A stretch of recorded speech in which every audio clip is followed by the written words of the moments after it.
My brother raised his glass and said, "To Marcus, proof that not everyone has to succeed." 42 people laughed. I set my napkin down. "My name is Marcus. I am 30 years old. I run a used bookstore in Philadelphia that most of my family considers a punchline. I carry a worn canvas bag.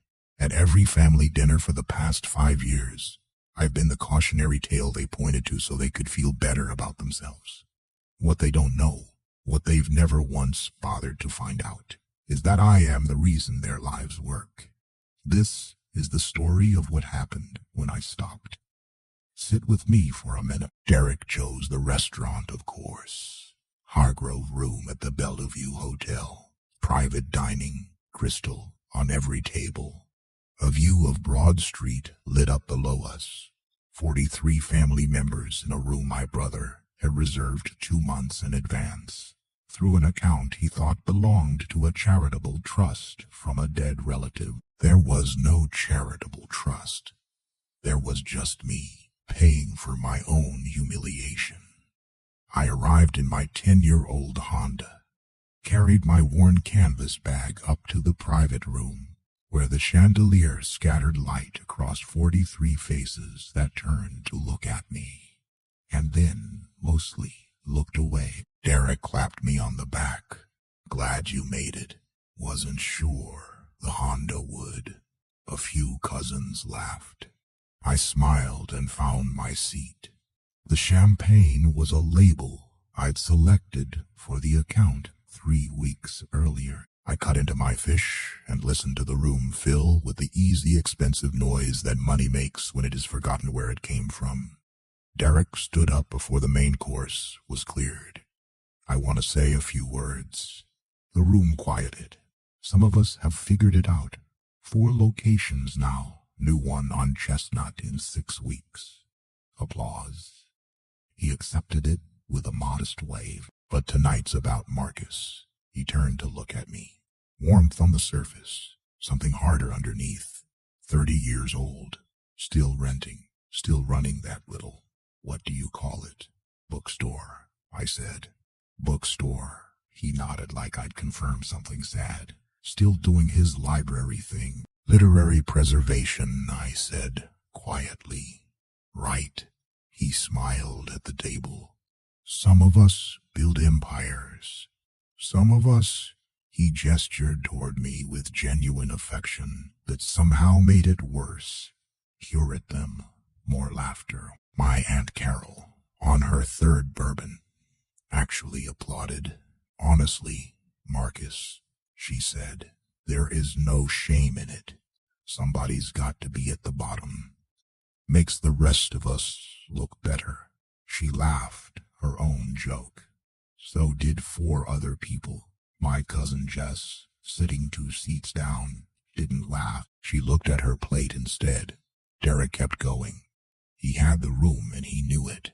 "Mom and Dad worked so hard," he said, and his voice shifted slightly, softer, more sincere, or performing sincerity so well the difference had stopped mattering. Dad built something real. Mom built something real. And I really believe they'd be proud of what I've done. I do wonder sometimes about the other direction. That one landed, he knew it would. Our parents had been dead for 7 years. A car accident on the interstate, 2 hours from home on a Sunday evening in March. They'd left behind what the family had always assumed was a modest estate. Some savings, the house in Germantown, a storage unit full of my mother's books. What the family didn't know was that my father had spent 20 years quietly, methodically building an investment portfolio he'd never mentioned at dinner. And my mother's books weren't sentimental clutter. They were first editions, signed manuscripts, literary artifacts. She'd spent her life collecting with the patience of someone who understood that value and price are not the same thing. The will had been specific, private, everything to Marcus with full discretion over how to care for the family. Oh, I had. Derek's health food chain had been saved from collapse 3 times. Emergency capital injections, covered lease penalties, legal fees absorbed through LLCs he'd never heard of. Aunt Carol's gambling debts had disappeared via what appeared to be administrative errors at the casino. Ryan's student loans were gone, cleared through an educational grant from a non-profit I fund. Uncle Garrett's kitchen supply business had survived on low-interest loans from a community development fund I controlled through a third party. Every person laughing at me right now was doing well partly because of me. Every single one. Let's make a toast, Derek said, raising his glass higher. He was smiling, comfortable, completely certain of how this room was arranged and where he stood in it. To Marcus, who proves that not everyone needs to succeed. He paused. Simone has to be the cautionary tale we tell our kids. 41 glasses went up. Mine stayed on the table. I heard Carol's phone click. She was taking a photo. I was reasonably certain it would appear on her social media by morning, captioned something about gratitude and perspective. I reached into my canvas bag, the worn one. The one Derek had made a comment about at Thanksgiving, the one I'd carried since graduate school because it held what I needed and nothing more, and I took out my phone. I sent one text to my attorney, execute order 30. We'd discussed it for months. We'd chosen tonight deliberately. 30 years old. Felt like the right number. Derek was still talking. Something about legacy, about the family name, about what their children would inherit. I put my phone away. Thank you, I said, quieter than the room expected, which meant people actually heard it. This has been really illuminating. Derek blinked. He'd expected something smaller, embarrassment maybe, or a deflecting joke. You heading out? I am tired, I said. I stood, picked up my canvas bag, and looked around the table, at Aunt Carol's bourbon glass, at Ryan's new watch, at Jess still staring at her plate. Thank you all for coming. Enjoy the rest of the evening. We haven't done cake yet, someone called. Save me a piece, I said, laughing, drinking champagne I'd selected in a room I'd paid for, celebrating lives that existed in their current form only because of my silence. The night air on Broad Street was cold and clean. I got in my Honda and drove home. I was on my second cup of coffee when Derek called. The penthouse faced south and west. From where I sat, I could see Rittenhouse Square below. The bare trees, the dog walkers, a couple of joggers running the perimeter path in the cold. My worn canvas bag was on the hook by the door. My Honda was in the garage 3 floors down. Everything in the apartment was exactly what it always was, and everything was also completely different. 8:47 a.m. I let it go. 8:48, 8:52, 8:56. I poured a third cup, watched a woman in a yellow coat throw a ball for her dog in the square below. The dog brought it back every time, patient and reliable. It occurred to me that I'd been doing something similar for 5 years. Bringing things back, being reliable, and nobody had ever once thought to ask why. On the 5th call, I picked up. Good morning, I said. What did you do? It wasn't a question. Good morning to you too, Derek. The payments. His voice was cracking slightly. Not quite panic yet, but close. The trust. It stopped. Everything stopped. I am not sure what you mean, I said. Grandma's estate was settled years ago. You made a pretty strong speech at her funeral about how little she left. Not that. The other payments. The ones that come every month. A pause from the anonymous benefactor. I let the phrase sit in the air for a moment. Derek, I said slowly. Are you telling me you've been receiving monthly payments from someone you don't even know? Silence. I could hear him breathing. I assumed it was family money, he said. Redirected somehow from the estate where our parents left what they left. You were there for the reading. You made a point of how little it was. Then where has it been coming from for 5 years? I genuinely have no idea, I said. Maybe you should call the law firm. I did. His voice dropped. They said the anonymous benefactor has chosen to redirect the funds. They said to contact the benefactor. Another pause. They said they couldn't tell me who it was, that it was the benefactor's right. That sounds like a problem, I said. Marcus, his voice shifted. Quieter, the bluster was gone, and underneath it was something I hadn't heard from him in a long time. Something that sounded close to fear. Was it you? I set down my coffee cup. I run a used bookstore. Was it you? Derek, how would I? I drive a 10-year-old Honda. I carry a canvas bag that is falling apart. I rent a studio apartment.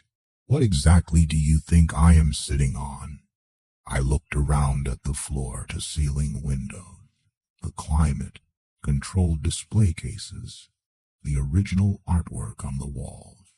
A long silence. Then, hypothetically, I said, if it was you, why? Why would you give us all that money and never say anything? I looked out at Rittenhouse Square. The woman in the yellow coat was heading toward the gate now, her dog trotting beside her. Hypothetically, I said, maybe someone wanted to find out whether their family would love them for who they were, not for what they could provide. I paused. Maybe someone wanted to know if they'd be seen as a person, not as a resource. So they gave and kept giving and watched to see what happened. We didn't know. You didn't know. And when you thought I had nothing, you treated me like nothing. I kept my voice even, conversational. You threw a party to celebrate my failure. Someone took a photo to post on Instagram. You made toasts. I stopped. That is what happened when you thought I had nothing. He didn't answer. What is my favorite book? What? My favorite book. What is it? Silence. What do I do on weekends? What makes me happy? What am I actually good at, besides being a punchline? I waited. Take your time. Nothing. That is what I thought. I said. 5 years of anonymous gifts, and I kept thinking, maybe this time someone will ask. Maybe this time someone will look. I paused. Nobody looked. He was quiet for a moment. Then, your business loan. The one for the 3 million. How do you know about that? I know about everyone's debts. I said. Carol's second round of gambling losses. Ryan's investor agreements that have been floating on trust fund deposits. Uncle Garrett's business that has never once turned a profit. A pause. I know everything, Derek. I've been the safety net you didn't know existed. We'll pay you back. With what? More silence. His phone was buzzing in the background. I could hear it, a low persistent vibration under his breathing. Aunt Carol, probably Ryan, Uncle Garrett. Word was moving faster than he'd expected, faster than any of them had expected, because none of them had ever considered that the person they were calling might not pick up, that the safety net might not be there. They were all finding that out now, at the same time, on a Tuesday morning in November. My doorbell's going to ring soon, I said. The address is in the will documents. I am sure you are looking at them right now. Marcus, come over, I said. Bring whoever you want. Welcome to my pathetic studio. I hung up and finished my coffee. The doorbell rang before I'd put the cup down. I opened the door to find 6 of them, Derek in front, Aunt Carol behind him, arms crossed, Ryan beside her, looking at the floor, Jess near the back, not quite touching the others, like she wasn't sure she belonged in the group. They'd coordinated. All except Jess, I suspected. "Come in," I said. "Welcome to my pathetic studio." They filed in and stopped. The penthouse ran the full width of the building, floor-to-ceiling windows, faced south and west, with Rittenhouse Square below in the November light. Climate-controlled display cases lined the east wall. My mother's collection, first editions and signed manuscripts, each one lit softly from above. Marble kitchen cauldron leather, the worn canvas bag hung on its hook by the door, right where it always was. "How?" Ryan said. "Dad was smarter than any of you gave him credit for," I said. "And Mom's books, first edition Faulkner, signed Tanai Morrison. Literary artifacts hold their value." Derek's voice was flat. "I tried Christmas 3 years ago. I mentioned some good investments. You asked if I'd invested in lottery tickets." I looked at Carol. "Thanksgiving 2 years ago, I offered to help.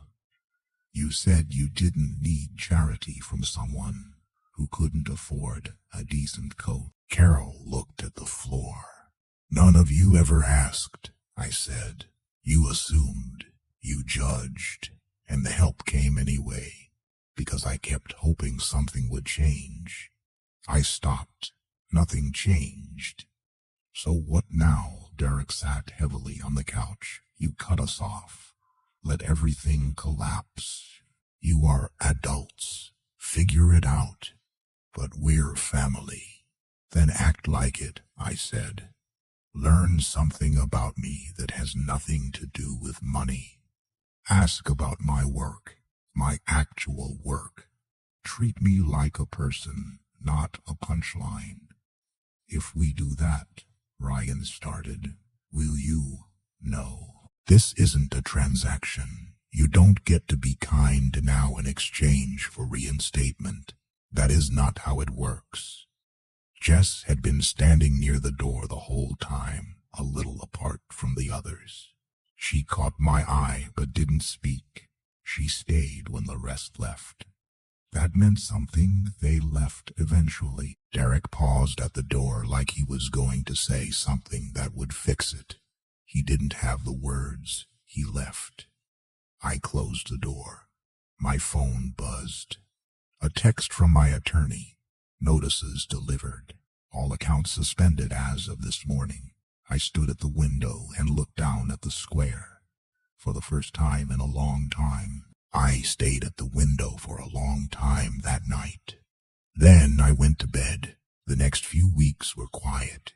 I watched from a distance as the carefully constructed lives around me adjusted to reality. Derek's health food chain lost its operating capital within a month. The Chestnut Street location never opened. The other 3 closed one by one. December. He built something real in some ways. The concept was sound. The branding was good. He just hadn't built the foundation. I had Aunt Carol sold her house in Chestnut Hill and moved into an apartment, not unlike the one she'd spent 5 years mocking me for renting. Ryan's tech company folded quietly. He got a job at a mid-sized firm downtown, the kind where you earn a salary and show up on time. Uncle Garrett's supply business finally closed after one last extension he couldn't cover. Some got real jobs. Some moved in with friends. Some disappeared from my life entirely. Jess was the first to reach out. About 6 weeks after the birthday dinner, I got a text. "Hey, I know you don't owe me anything, but I just wanted to say I read that manuscript you archived last year. The one about endurance. I think I finally understand why you love your work. I read it twice. Then I texted back. That one took me 3 months to authenticate. Worth every hour. She sent back a single line. I bet a month after that, Uncle Garrett sent a card. No request inside. Just a note that he'd found work at a library branch in Manayunk, and that he thought of me every day when he came in. Something about the smell of old books, he wrote, makes more sense to me now. One by one, they reached out, not for money, the kind of connection that doesn't have a price tag or an expiration date. Derek was the last. Almost a year after the birthday dinner, he asked to meet for coffee. His treat, he said. I knew he was working 2 jobs. Managing a restaurant supply warehouse during the day, tending bar at night to pay down his debts. I said yes. He was already there when I arrived, at a table near the window. He stood when I walked in, uncertain of the protocol. We'd lost the script we'd used for 30 years and hadn't found a new one yet. I've been thinking about what you asked. He said once we'd sat down, he was turning his coffee cup in slow circles. What makes you happy? I think he stopped, started again. I think it is stories, not just the books themselves. The history in them. You used to talk about the inscriptions you'd find, handwriting in the margins, letters tucked between pages. He looked up. I remember that. Actually, you were always talking about that. You are the first person who has remembered anything. I am not asking for anything. I know. I just wanted you to know that I see it now, what I didn't see before. He paused. I am sorry. Not for the money, for losing you. We're not close. Too much was done for that. But we're working on it, one honest conversation at a time. I still live in the penthouse. Still run the bookstore on Pine Street. Still drive the Honda. Still carry the canvas bag. The only thing that changed, when someone asks what I do, I tell them the truth. I preserve stories. The ones written on paper and the ones written in lives. Derek used those same words at my birthday last year. Proof that not everyone needs to succeed. He meant them as an ins. The second time, with cold coffee between us, he meant something different entirely. That is the thing about stories. The words stay the same. It is the understanding that changes. That is the end of today's story. If this story resonated with you, don't forget to like, subscribe, and turn on notifications. A new story drops every week, right here on Blood Never Lies. See you in the next one.